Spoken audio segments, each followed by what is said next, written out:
देखिए 10 वर्ष विकास के रहे। जो विकास 50 साल में नहीं हुआ वो 10 साल में हुआ। राम मंदिर का मुद्दा सबसे बड़ा मुद्दा, सनातन संस्कृति का इतना बड़ा मुद्दा जो लाखों करोड़ों लोगों की आस्था का मुद्दा था, जो हमेशा जो विपक्ष होता था वो ये कहता था कि राम मंदिर वहीं बनाएंगे पर डेट नहीं बताएंगे। बीजेपी सरकार ने अपने मैनिफेस्टो के आधार पे डेट भी बताई, मंदिर भी बनाया और लाखों करोड़ों की आस्था का जो केंद्र है राम मंदिर, वहाँ पे राम पुनः वापस विराजमान हुए। ठीक, अच्छी बात है। राम मंदिर बना, हजारों लोगों का लाखों लोगों की आस्था थी, आस्था पूरी।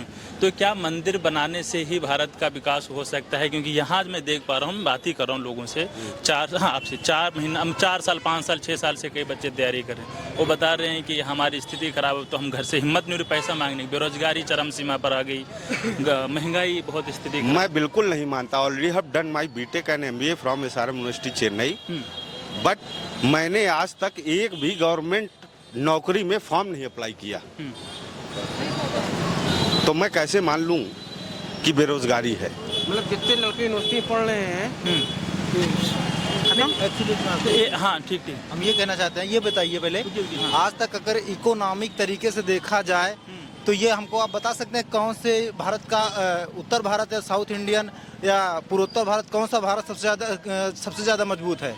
ये बता सकते हैं? आपको अगर जानकारी हो तो सबसे ज़्यादा इकोनॉमिकल तरीके से साउथ इंडिया मजबूत है, सबसे ज़्यादा इकोनॉमिकल तरीके से वहाँ से मजबूत है, और सबसे ज़्यादा मंदिर वहाँ पे पाई जाती है, और सबसे ज़्यादा इनकम वहाँ मंदिरों से होता है। तब वहाँ के हर स्टेट का वहाँ से सबसे ज़्यादा इकोनॉमिकल तरीके से मजबूत होते हैं। अगर यही मंदिर आज नहीं, आज 5 साल पहले या 10 साल पहले बन जाती, इसी के जैसे एक मंदिर नहीं 4 मंदिर और बन जाए ना, तो जितना इकोनॉमिक तरीके से जितना भी पैसा आता है उससे राज्य का विकास ही होता है, ठीक है ना, वो कहीं यूज नहीं होता है। तो यहाँ पर ये तो हम नहीं कह सकते इसका विकास होगा नहीं होगा, ये तो कन्फर्म है इसी से विकास होगा। लेकिन सिर्फ एक मंदिर से नहीं कह सकते हैं विकास होगा, लेकिन जरूरत अभी तो और है, अभी तो सिर्फ एक ही हुआ है ना, तभी तो और जरूरत है।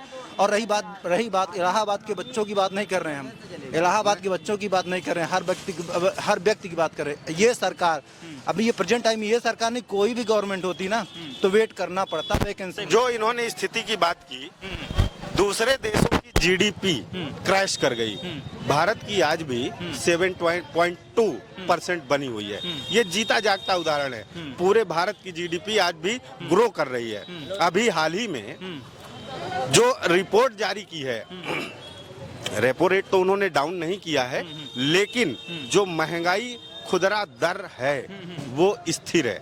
दूसरे देशों की महंगाई की अपेक्षा पाकिस्तान की अगर बात करते हैं तो वहाँ सुन लीजिए 200 रुपए किलो टमाटर, हमारे यहाँ 20 रुपए किलो टमाटर। ये है, हम पाकिस्तान से कंपेयर क्यों करेंगे? मैं बता दूं, मेरा क्वेश्चन ये है कि हम पाकिस्तान से कंपेयर क्यों करेंगे? हम इंडिया वाले हैं तो हम अमेरिका से क्यों नहीं कर सकते? अमेरिका, जापान, फ्रांस से क्यों नहीं कर सकते? मेरी बात में, भारत कौन सा देश है, विकासशील की विकसित? विकासशील देश है हमारा। अमेरिका क्या है? अमेरिका। ऑस्ट्रेलिया क्या है? ऑस्ट्रेलिया विकसित है। तो ऑस्ट्रेलिया में गेहूं की पैदावार कितनी होती है और भारत में कितनी रहती है? भाई बहुत सारी चीज देख सकते हैं। मैं आपको बता दूं, डिजिटल इंडिया की जो मोदी गवर्नमेंट, डिजिटल इंडिया पिछले 10 सालों में, आप उसका जीता जागता उदाहरण देख रहे हैं कि एक ठेले वाला भी फोन पे पेमेंट ले रहा है। ये जो कौशल विकास का जो प्रशिक्षण जो मोदी सरकार ने, उन्होंने ये कहा कि युवा अब हमारा जॉब सीकर नहीं है, अब वो जॉब गिवर है, अब वो लोगों को रोजगार दे रहा है। आत्मनिर्भर भारत की तरफ जो बात हो रही है, ये अनएम्प्लॉयमेंट को खत्म करने का सबसे बड़ी योजना है, जो मील का पत्थर साबित हो रही है, होगी नहीं हो रही है। हर सरकार में पेपर लीक हुआ है अभी तक, लेकिन इस सरकार में जो है पेपर जितने भी लीक हुए सभी पकड़े गए। मतलब जो भी गैर कानूनी तरीके से पेपर लीक करवाए हैं उनको सख्त से सख्त कार्रवाई उन पे की भी गई है और की भी जाएगी। अभी संसद में हालांकि कानून पास हो भी रहा है। महंगाई और बेरोजगारी जो मुद्दा है, उससे कितना यहाँ बच्चे प्रभावित? सारे बहुत बच्चे। यहाँ इलाहाबाद में स्टूडेंटों से जाना जाता है, यहाँ पे पढ़ने के लोग, यहाँ जो कटरा, ये यहाँ पूरे स्टूडेंट मिलते हैं आपको।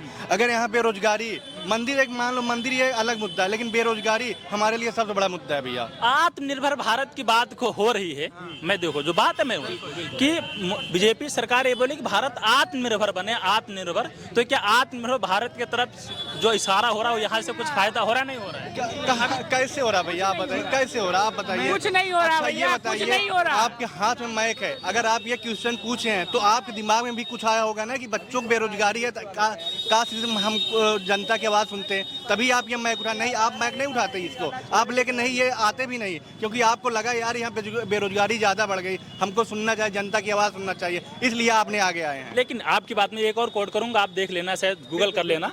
एक जितेंद्र सिंह करके हैं, केंद्रीय मंत्री हैं, उनका ये कहना है कि बीजेपी सरकार 9 सालों में अन्य सरकारों की तुलना में सबसे ज्यादा वैकेंसी, सबसे ज्यादा नौकरियां दी है। नहीं, ये भैया देखिए बात आपकी जो आप कह रहे हैं ना, अगर इतने लोग हैं, अगर कह दें वैकेंसी ज्यादा दी है तो जो कहेंगे मैं हार जाऊंगा। बोलिए भैया।